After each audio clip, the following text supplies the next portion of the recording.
Hello and welcome back to Mr. Farina's Algebra. Today we will be looking at section 9.5, which is factoring quadratic trinomials. Now, before we get in today, we're going to kind of do a couple of things here.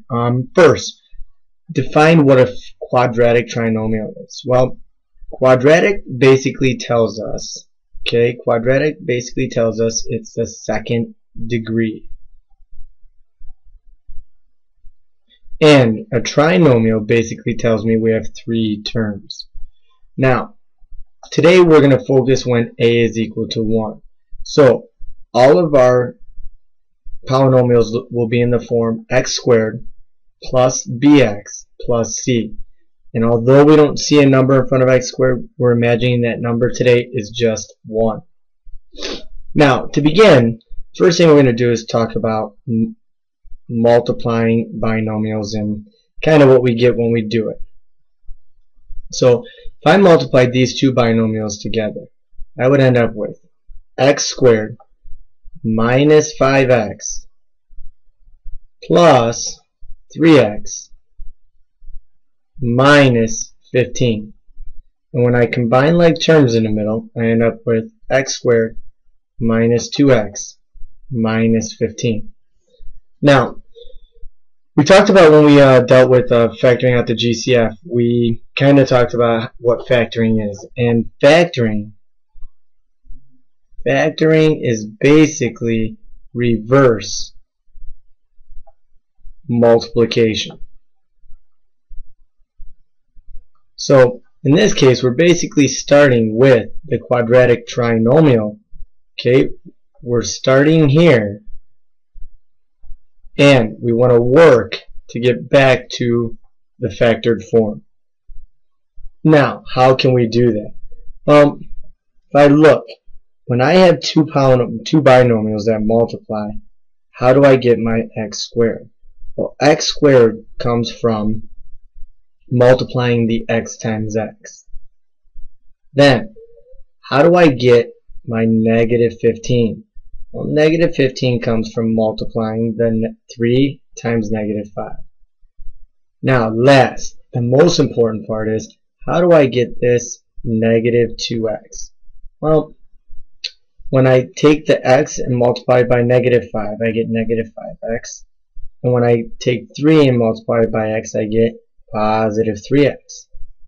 Therefore, I look at those numbers also, and the coefficients, right? Not only do they add to give me negative 2x, but they also multiply to give me that negative 15.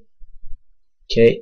Therefore, to factor these quadratic formulas, we're going to use that pattern.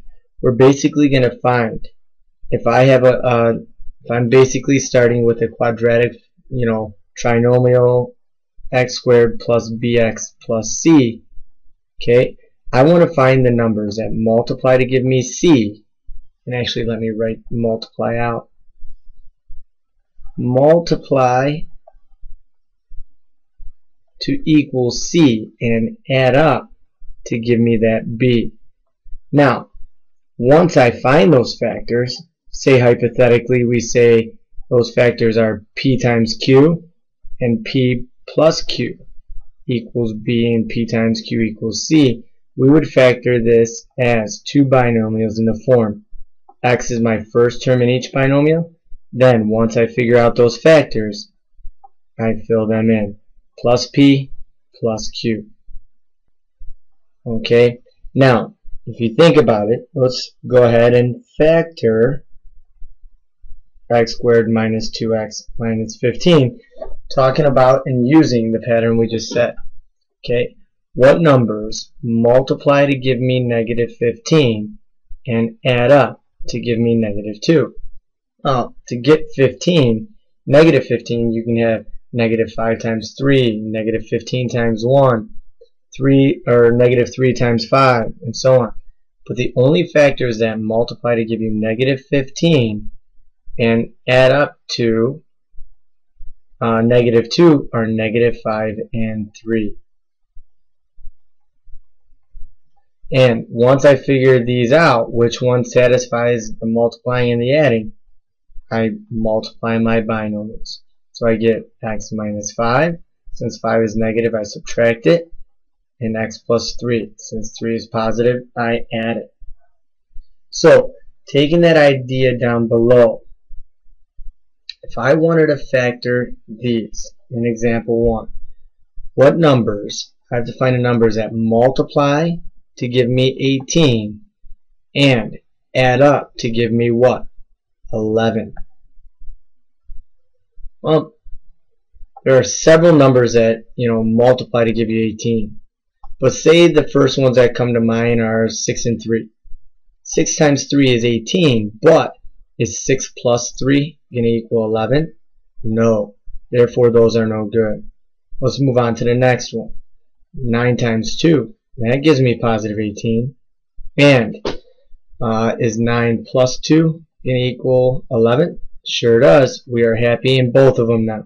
Therefore, remember, how do we get our x squared? Well, our first terms are x and x, so we put x and x. Then, since 9 is positive, we add it. Since 2 is positive, we add it. Now, how do I check myself? Well, if I wanted to multiply this out, x times x is x squared. Okay, x times 2 is 2x. 9 times x is 9x. If I combine those, I get 11x. And then finally, the 9 times 2 does give me 18. Therefore, this checks out. The factored form is x plus 9 times x plus 2. Now notice, when both of our signs are positive, both of our factors will be positive. Let's look at the next one. A squared plus 4a minus 12. Right away, this one's a little different because instead of dealing with x, we're dealing with a. So think about, what's our first term in each binomial going to be? Well, what's going to multiply to give me a squared? Well, that would be a and a.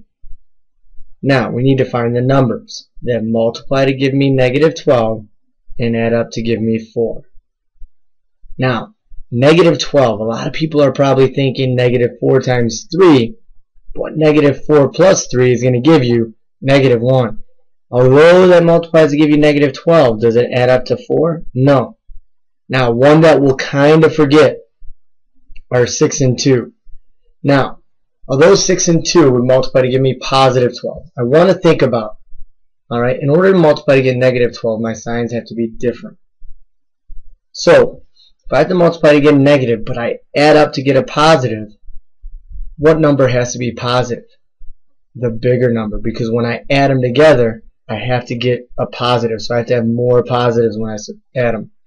So, 6 times negative 2 gives me negative 12, and 6 plus negative 2, or let's just write that as 6 minus 2, gives me positive 4.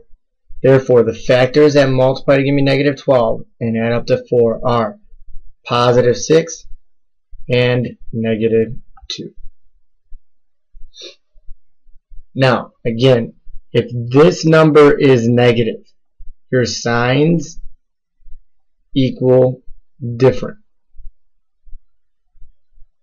If this is positive, right, your bigger number, alright, equals a positive. That's kind of, the pattern you want to think about. For example, right away, here I have y squared minus 11y minus 24. What's the first term in each binomial going to be? Well, what multiplies to give us y squared? Y times y.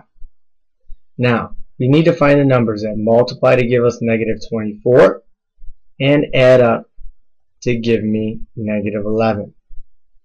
Now, sometimes finding these numbers can be a tad bit difficult, so we want to think about it logically, and sometimes I'll just jot down, 24 times 1, we'll do 12 times 2, 8 times 3, 6 times 4.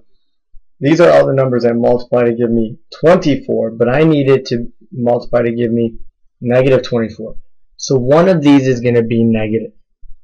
Okay? Now, if I have to add up to negative 11, that tells me my bigger number when I multiply must be negative. Okay, so looking at this, well, how can this work? If we have negative 24 times 1, we'd get negative 24, but that would not add up to negative 11. Okay, and now that I think about this, okay, this has got to be positive 24. Change the original problem to positive 24. Okay, and this will stay negative 11. Sorry about that. Okay, so because this 24 is positive, right, we need to add up to a negative, which means our signs are going to be the same, and both of them, when we add them together, both must equal a negative, add up to a negative. Well, if I do negative 24 times negative 1, I get 24, but are those going to add up to negative 11? No. Negative 12 times negative 2, positive 24, are they going to add up to negative 11? No. Negative 8 times negative 3 is positive 24, and negative 8 plus negative 3 gives me negative 11. Therefore, the factors that multiply to give us 24 and add up to negative 11 are minus 8 and minus 3. And this is the factored form for y squared minus 11y plus 24. So, looking at the last one here, okay, what numbers are going to multiply to give me 18 and add up? Multiply to give me positive 18 and add up to give me negative 11. Well, kind of goes hand in hand. If you have to write all the factors of 18, go ahead and do it. But right off the bat, we should know this being positive, our signs are the same. Since this is negative, both of them are going to be negative. So, negative 9 times negative 2 gives you positive 18, and negative 9 plus negative 2 equals negative 11. So how does this factor? This factor is to be x and x are my first terms, then the factors end up being my second terms. Since 9 is negative, we subtract it. Since 2 is negative, we subtract it. So, just to recap everything we've done. Looking at every quadratic trinomial that was given in example 1 through 4. When we factor this, each answer should be a binomial times a binomial. And these are the 4 answers we get. The factored form of x squared plus 11x plus 18, x plus 9 times x plus 2. Factored form for a squared plus 4a minus 12 is a plus 6 times a minus 2. Factored form for y squared minus 11y, or y squared minus 11y plus 24, we change that to a positive, is y minus 8 times y minus 3. And the factored form for x squared minus 11x plus 18 would be x minus 9 times x minus 2. Now, later on in the chapter, we'll see why we factor, okay, because it is very, very, very important in all aspects of math. So, hope you enjoyed the lesson, and it is your turn to go ahead and do the 4 practice problems before you come to class. Thank you very much. Go Ravens!